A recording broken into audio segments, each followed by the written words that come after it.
అందరికీ రాజేష్ నేచర్ కిచెన్కి స్వాగతం. ఆరోగ్యానికి ఎంతో మేలు చేసే కొర్రలతో దోశలు చూపించబోతున్నానండి. కొర్రలు శరీరానికి అధిక శక్తిని ఇస్తాయి, అలాగే జీర్ణ వ్యవస్థను మెరుగుపరచడం, కొలెస్ట్రాల్ను అదుపులో ఉంచుతాయండి. దోశలు వేయడానికి ముందుగా 2 గ్లాసుల కొర్రలు తీసుకున్నానండి.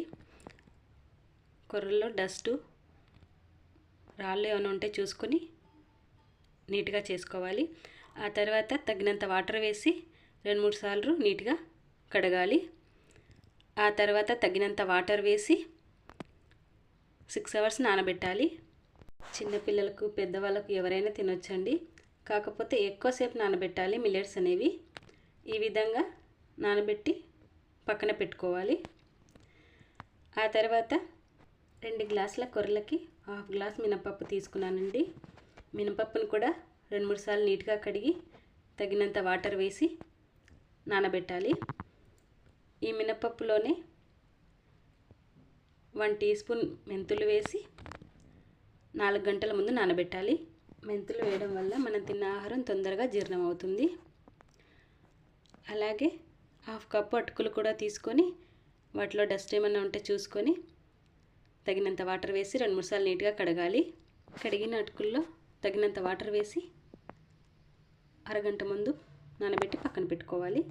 చూడండి, కొర్రలు, అటుకులు, మినుములు చక్కగా నానిపోయినాయి.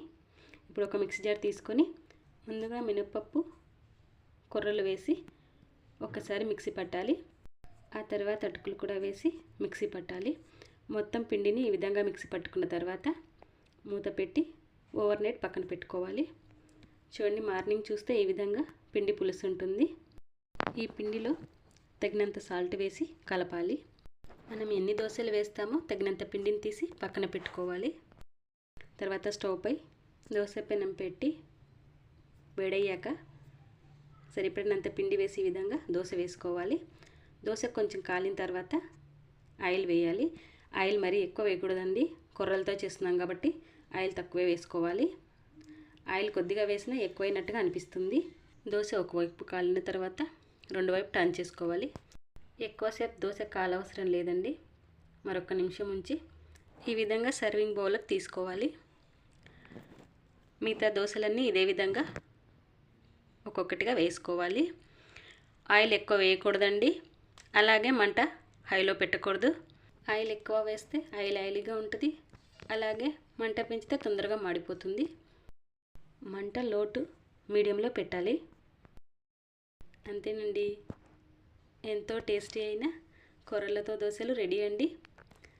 నేను ఇక్కడ టమాటో చట్నీ, కారపొడితో సర్వ్ చేస్తున్నాను. సూపర్ అంటే సూపర్ టేస్టీగా ఉంటాయండి. ఖచ్చితంగా ట్రై చేయండి. నచ్చితే లైక్ చేయండి. Thank you for watching.